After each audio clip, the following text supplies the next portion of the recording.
इन तमाम मंत्रियों का इस्तीफा ले और इनके ऊपर जो भी आरोप लगाया गया है उनका जांच करावे और उचित जो कार्रवाई है वो न्यायिक कार्रवाई उन पर किया जाए। सर क्या लगता है अभी जो सत्ता में है, अभी सत्ता में वही बड़े बड़े नेता ही बैठे हुए, लोग कहते हैं कि मुख्यमंत्री का भी दाहिना हाथ अशोक चौधरी ही है, तो क्या लगता है कि सर उस सब पे कार्रवाई होना संभव है? सर देखिए, ये लोग दाहिना और बायां हाथ नहीं है, ये 4-5 जो चेहरे इनके अलावा अशोक चौधरी, उसके बाद से और शादी के बीच में लगभग 200 करोड़ रुपए की जमीन, जो मार्केट का वास्तविक मूल्य उस जमीन का अगर आंका जाए तो 200 करोड़ रुपए का शपथ पत्र दिया था कोर्ट में। इन्होंने अपने आप को नाबालिग साबित करके उस केस से बरी होने का काम किया और वो। नमस्कार दोस्तों, आप लोग देख रहे हैं BBW न्यूज़ 24। अभी मैं जनसुराज के जिला अध्यक्ष शिवहर जिला और इनसे कुछ जानने का प्रयास करते हैं, क्योंकि प्रशांत किशोर जी ने बार बार देख रहे हैं कि एनडीए के हर एक बहुत बड़े बड़े नेता पे कहीं ना कहीं धावा बोल रहा है। धावा बोलते हैं तो हमको लगता है कि एनडीए में कुछ दरार फटने वाले, ऐसा लगता है। सर BBW न्यूज़ में स्वागत है। आपका भी बहुत बहुत स्वागत और आपके चैनल के सभी दर्शकों को और आपको भी नवरात्रि की बहुत बहुत शुभकामनाएं, ढेर सारी बधाई। सर अभी प्रशांत किशोर जी ने देख रहे हैं कि एनडीए के बहुत बड़े बड़े लीडर पे धावा बोल रहे हैं। सर क्या लगता है धावा बोलने से एनडीए में कुछ दरार फटने वाला है? देखिए, हमारे नेता जनसुराज के सूत्रधार प्रशांत किशोर जी एनडीए के 4 बड़े नेताओं पर सबूत के साथ लगातार आरोप लगाए हैं और सबूत भी प्रस्तुत कर रहे हैं, जिसमें डिप्टी सीएम सम्राट चौधरी, अशोक चौधरी, मंत्री मंगल पांडे जी और बेतिया के सांसद संजय जायसवाल जी, दिलीप जायसवाल जी जो कि भारतीय जनता पार्टी के प्रदेश अध्यक्ष हैं, इन तमाम नेताओं पर उन्होंने ये बारी बारी से सबूत के साथ जो आरोप लगाए हैं। हम चाहते हैं कि सरकार उन सभी आरोपों की जांच करे और नैतिकता के आधार पर ये सभी नेता जो कि संवैधानिक पदों पर आरूढ़ हैं और या तो किसी दल के अध्यक्ष हैं, वे सभी इस्तीफा दें और जनता को जवाब दें। सबसे पहले आपको बता दें और आपके चैनल के माध्यम से हम तमाम दर्शकों को बताना चाहेंगे कि जो दिलीप जायसवाल जी है, भारतीय जनता पार्टी के प्रदेश अध्यक्ष, उन्होंने एक मेडिकल कॉलेज जो कि सिखों का माइनॉरिटी का मेडिकल कॉलेज था, उसको वहां उसके ट्रस्ट में जो ट्रस्टी थे उनको किसी अपने प्रभाव में लेकर के और उस कॉलेज में घुसे और उस धीरे धीरे अपने ओहदे और प्रभाव का इस्तेमाल करके और उन्होंने उस कॉलेज को ही हड़प लिया और उनके जितने भी ट्रस्टी थे उनको में फूट डाल करके और अपने पक्ष में करके, और ये सारी साजिश के तहत उन्होंने किया। और उस कॉलेज के मामले में एक हत्या भी हुई थी और उस हत्या में ये दिलीप जायसवाल जी नामजद हैं और जो उस केस के जो अनुसंधानकर्ता डीएसपी थे, उनकी पत्नी समेत इस प्रदेश के जो सशस्त्र राजनीतिक दल हैं, उनके परिवार के, उनके सगे संबंधियों को भी उस कॉलेज से इन्होंने मुफ्त में डिग्री दिलाने का काम किया है और इन सबों का फायदा उस कॉलेज पर अधिकार जमाने में इन्होंने व्यक्तिगत लाभ के लिए किया है और माइनॉरिटी को उनके कॉलेज से वंचित किया है, सिखों का जो कॉलेज था। सर एक अभी देखा जा रहा है कि नया ट्रेंड में भी चल रहा है, सुनने में आता है कि सम्राट चौधरी ने 7वीं फेल। देखिए, 7वीं फेल तो उनका, सम्राट चौधरी का जो आप शारीरिक भाषा देखेंगे तो ऐसे भी उनको देख के ही कोई कहेगा कि वो नेता तो है लेकिन दिलो दिमाग से वो शुरू से ही आपराधिक प्रवृत्ति के रहे हैं। बिल्कुल। और जब एक मामला था कि हत्या की एक मामला हुआ था जिसमें ये नामजद हुए थे और उस समय इन्होंने अपना जो के माध्यम में उन्होंने 7वीं कक्षा का जो अपना एज सर्टिफिकेट दिया था उसमें उन्होंने उम्र दर्शाया था और जो आने वाले अगले जब वो चुनाव लड़े थे तो उस समय वो उन्होंने अपना नाम बदल करके और अपनी शिक्षा की जो डिग्री दी थी उसमें नाम भी बदला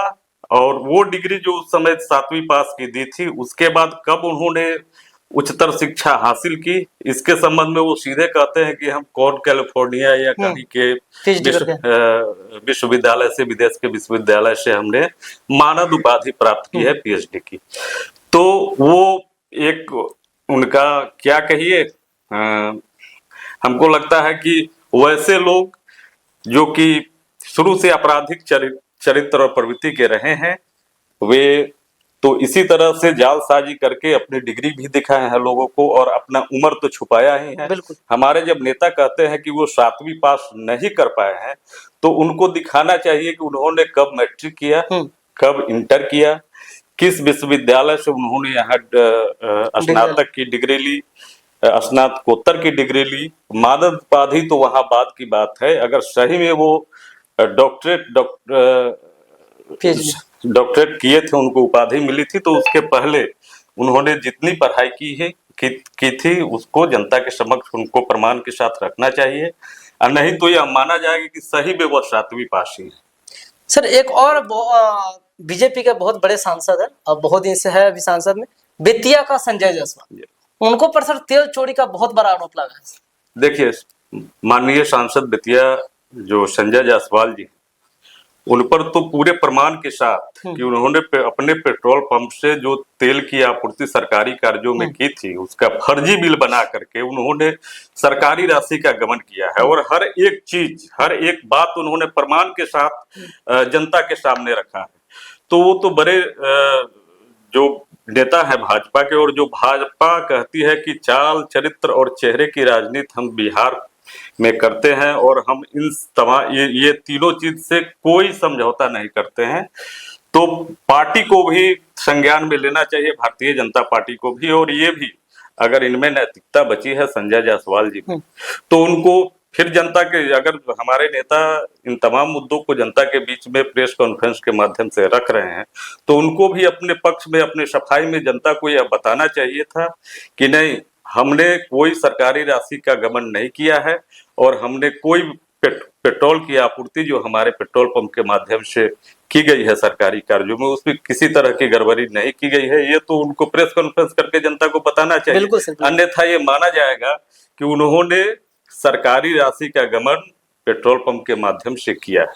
सर वैसे नेता सब पे कार्रवाई होना चाहिए कि नहीं? निश्चित रूप से ये नहीं, ये कार्रवाई की तो बात अलग है जी। ये लोग बड़े चेहरे हैं एनडीए के, और हमारे नेता प्रशांत किशोर जी ने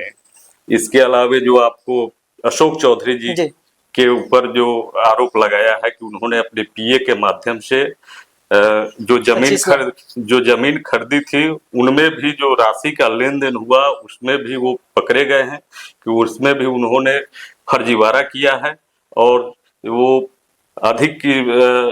मूल्य की जमीन को जब अपने पीए जो गस्वर दत्त जो है उनके नाम पर से रजिस्ट्री करा करके, और उनको 10 लाख रुपया दिए बेटी के नाम पे, और 10 लाख रुपया दिए उनको जो गस्वर दत्त जी को, और फिर वही जमीन 2 साल बाद अपने बेटी के नाम से ट्रांसफर कराए, और जब इनकम टैक्स का उनको नोटिस गया, उसके बाद पुनः उस जमीन को वो का जो दाम था 25 लाख रुपया, वो पुनः उनको वापस, इनकम टैक्स के नोटिस के बाद। तो और उसके अलावे इनकी बेटी की जो सगाई हुई एक शांभवी चौधरी जी की, वो किशोर कुणाल जी जो कि हनुमान मंदिर के ट्रस्टी भी हैं, और मानव, और एक मानव वैभव विकास ट्रस्ट जो उनके द्वारा संचालित किया गया था, और उनके परिवार के लोग उसमें मेंबर, उस ट्रस्ट में मेंबर भी हैं। और जब शांभवी चौधरी की सगाई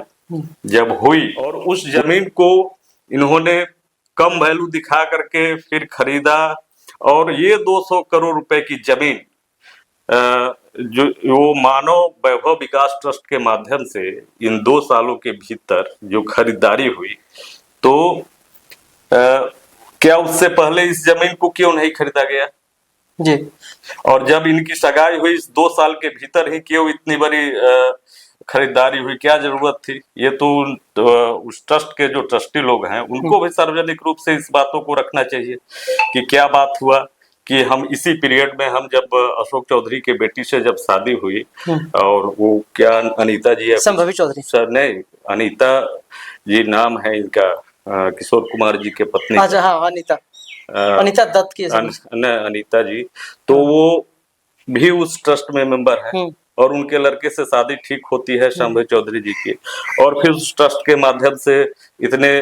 बड़े पैमाने पर जमीन की खरीदारी की जाती है। किशोर कुमार जी के ऊपर या इस ट्रस्ट के ऊपर कोई आरोप नहीं लगाया जा सकता, और ट्रस्ट जो किशोर कुमार जी और उनका परिवार है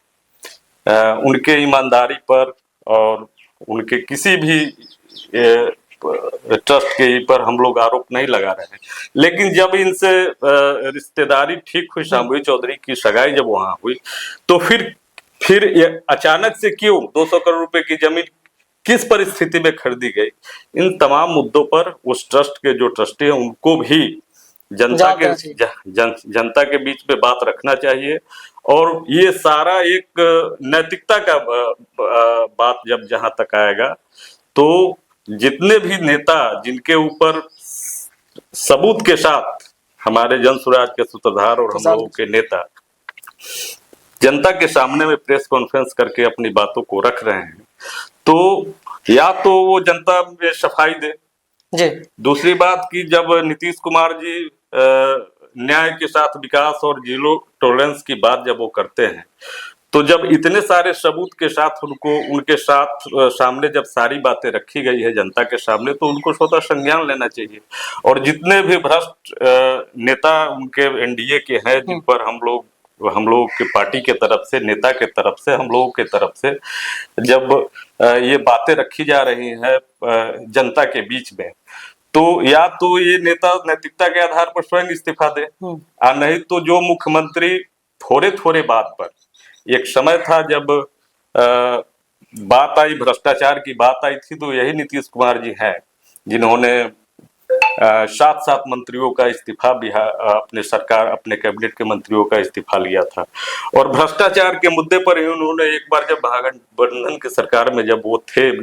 तेजस्वी यादव के साथ जब उनकी सरकार चल रही थी, तो भ्रष्टाचार के मुद्दे पर ही उन्होंने उनसे अपना संबंध तोड़ लिया था। तो अगर ये वही नीतीश कुमार है, तो आज के समय में इनको चाहिए कि ये अभी जो सत्ता में है, अभी सत्ता में वही बड़े बड़े नेता ही बैठे हुए, लोग कहते हैं कि मुख्यमंत्री का भी दाहिना हाथ अशोक चौधरी ही है, तो क्या लगता है कि सर उस सब पे कार्रवाई होना संभव है? सर देखिए, ये लोग दाहिना और बायां हाथ नहीं है, ये 4-5 जो चेहरे इनके अलावे अशोक चौधरी, सम्राट चौधरी और 1-2 और मंत्री हैं और 4-5 जो आईएएस अफसर हैं, वही बिहार में सब चीज सरकार वही चला रहे हैं। मुख्यमंत्री नीतीश कुमार जी तो अपना शुद्ध बुद्ध खो चुके हैं, वो क्या बोलेंगे उनको तो सामने वाले व्यक्ति का नाम भी याद नहीं रहता। जब वो जाते हैं किसी श्रद्धांजलि सभा में, तो हंसने लगते हैं, राष्ट्रगान के समय वो इधर उधर की बातें करते हैं। तो उनकी मानसिक स्थिति सरकार चलाने की नहीं है, पर्दे के पीछे से ये 4-5 जो नेता है वो और 4-5 आईएएस अधिकारी ही बिहार के सरकार को चला रहे हैं और उनको मुखौटा बना करके रखे हुए हैं।